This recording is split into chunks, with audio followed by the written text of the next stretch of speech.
let's go back to the overtime conversation because Pete raises a good point. And I'm looking at this now.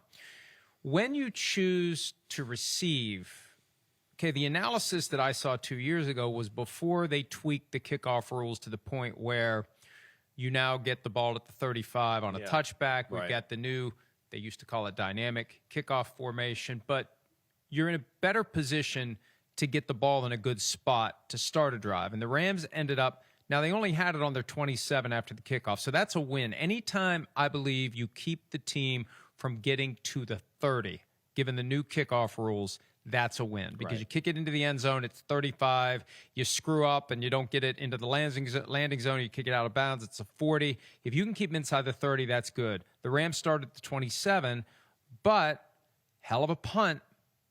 You ended up with the ball at the 16 on your first try for the Bears. So, yeah, at that point, next score wins, but the Bears are starting from their 16. That's another reason to maybe consider taking the ball. And I still wait for the day, and maybe it's 6 days away, that we get to overtime and the team that has the ball first is going to go for 2. That's another wrinkle that's still out there because the data points are still so few in the grand scheme of things. There have not been many of these games that we've seen, especially in the postseason, with guaranteed possession for both teams.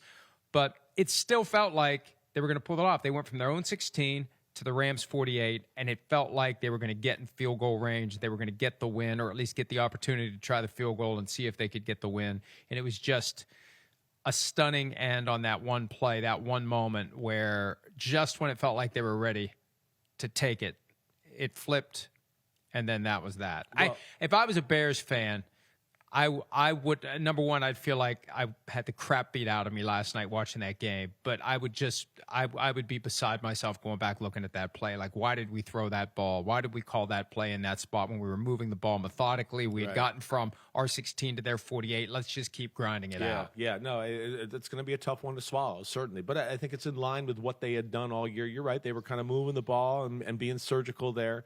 And Caleb thought he saw one thing, and of course we know Dante Moore saw another.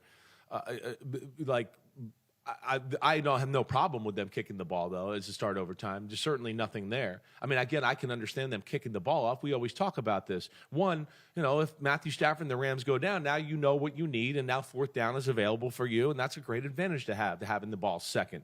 So that's why you do that. Also, I could see him kicking it off going, wait, we just had the ball, right? We had a long drive before that. They went 3 and out. They haven't been on the field in a while. Let's see if we can kind of catch them cold here to start overtime. And that's kind of what happened. They ran for 8 yards on first down. Second down, they ran for 1 yard. And the third down, they lost a few yards. Had to punt the ball out.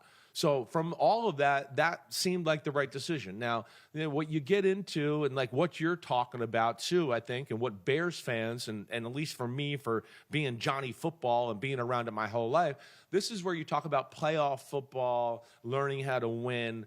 And is it worth taking that chance like you're talking about? Hey, we got something going here, right? Ooh, I kind of like that. But I think like Brady in his prime would have gone, that's not worth it. That's not worth it. Let me get 6 yards here or 8 yards here, right? And I think that's maybe where Caleb Williams can learn from that situation of when to take those tactical risks. I think that's an area he can probably get a little bit better on, and he would agree with that, and he'll probably will agree with that once he evaluates the season a little. Yeah, because that's now in his permanent memory bank. The last time I did this, the season went up in smoke. Right. Another reason to take the ball in that moment, too, is you had just driven the field. You had just thrown that touchdown and you're pass. Tiring their D Even out if you're not going to go for 2 while the defense is on its heels, they're still tired. We're feeling good. Let's go. And I think too much of the fact that it's even a conversation flows from the very basic, well, if they score a touchdown and they get 7, then we know what we need. It's 4-down territory, and if we score, we'll go for 2, and they don't get the ball in sudden death. That is one very narrow, simple view of how it can all play out. How often does it play out that way? We've seen it once. We saw it in the Rams-Seahawks game.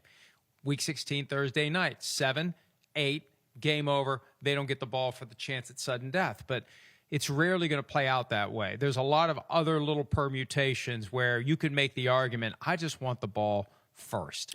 I want to start what could become a field position battle with a better spot. Then they have bad field position. We stop them. We get a turnover, we make them punt, then it's sudden death for us. We can take it down. We can win with a field goal. And obviously that's how it played out last night. Hi, it's Mike Florio. Thanks for watching PFT on YouTube. Hit subscribe for the latest news and analysis from Pro Football Talk.